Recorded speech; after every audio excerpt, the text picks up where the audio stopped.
ప్రభుత్వం వచ్చి 2 నెలలు అవ్వకముందే చంద్రబాబు యూటర్న్లు మొదలుపెట్టారని వైసీపీ నేత అంబటి రాంబాబు తెలిపారు. 1-2 కాదు అనేక విషయాల్లో చంద్రబాబు యూటర్న్ తీసుకున్నారని అన్నారు.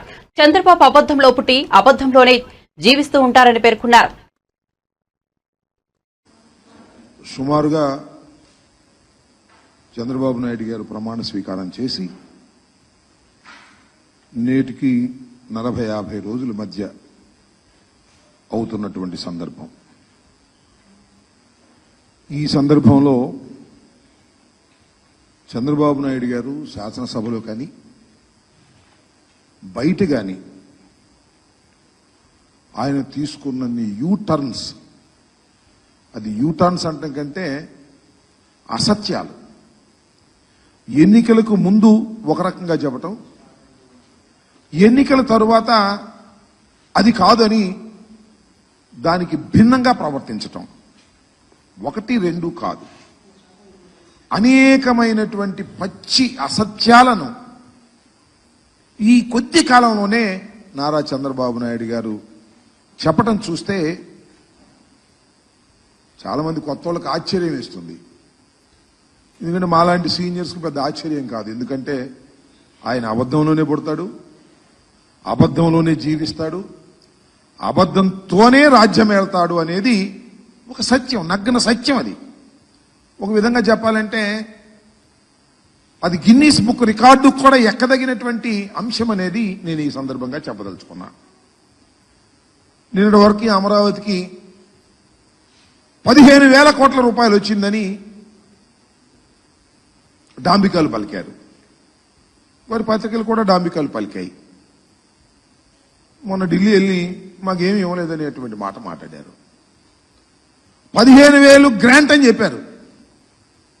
మళ్ళా చూస్తేనేమో వివిధ సంస్థల ద్వారా అప్పు ఇప్పించడానికి కేంద్రం తన బడ్జెట్లో చెప్పింది. ఈయన అడిగింది కూడా అప్పే. మాకు గ్రాంట్ ఇవ్వమని అడిగేటటువంటి ధైర్యం కానీ అడిగేటటువంటి సత్తా కానీ నారా చంద్రబాబు నాయుడు గారికి లేదనేది చాలా స్పష్టంగా అర్థమవుతుంది. అప్పు ఇప్పిస్తారట, ఈయన అప్పు తీసుకుంటాడట. ఆ అప్పు ద్వారా 15,000 కోట్ల రూపాయలు డిఫరెంట్ స్టేజెస్లో దాన్ని చేస్తారట అనేది ఒక దాన్ని మాయాజాలంగా చూపేసేటువంటి ప్రయత్నం చేశారు. దాంతోపాటు సరే ఇంకా హామీల సంగతి వస్తే నేనేం చెప్పాలి? ఇంకా ఏ మాటకు ఆ మాట ఒకటైతే ఒప్పుకోవాలి. అన్నీ మనం కాదనలేం. కానీ చంద్రబాబు నాయుడు గారు 4,000 ఇస్తానన్నాడు, అది మాత్రం ఇచ్చాడు 1 నెల. నెక్స్ట్ మంత్ ఆ తర్వాత ఏం జరిగిందో మనం చెప్పలేం. ఇస్తాడు, కొంత దూరం పోయిన తర్వాత అనర్హులు చాలా మంది ఉన్నారు, జగన్మోహన్ రెడ్డి గారు అనర్హులకే ఇచ్చేశాడు, కాబట్టి అనర్హుల్ని ఏరివేస్తామని చెప్పేసి వాళ్ళని కొంతమందిని ఎదిరేసినా ఆశ్చర్యపడవలసినటువంటి అవసరం లేదు అని ఈ సందర్భంగా నేను చెప్పదలుచుకున్నా. ఇంకా గ్యాస్ సిలిండర్ల పని, ఆ సూపర్ 6 పని నేనేం ప్రత్యేకంగా చెప్పాల్సిన అవసరం లేదు. అది ఆ రోజునే చెప్పాం. అది సూపర్ 6 కాదు, అది సూపర్ చీటింగ్ అని. అదే చీటింగ్కి వాళ్ళ చంద్రబాబు నాయుడు గారు మాట్లాడుతున్నాడు. మనం చాలా ఆశ్చర్యం, అసెంబ్లీలో మాట్లాడుతున్నాడు. మేము సూపర్ 6 అని అనేక హామీలు ఇచ్చాం. ఆ హామీలన్నీ చూస్తుంటే ఆ పైన స్క్రీన్ మీద అసెంబ్లీలో భయం వేస్తుంది అన్నాడు. మరి సంపద సృష్టించేటటువంటి యోధాన యోధుడు, ఆర్థిక శాస్త్రంలో నిపుణుడు, ఎకనామిక్స్ చదివినటువంటి వ్యక్తి, ఆయన ఇచ్చేటప్పుడు భయం వేయలేదంట, అమలు చేసేటప్పుడు భయం వేస్తుందంట.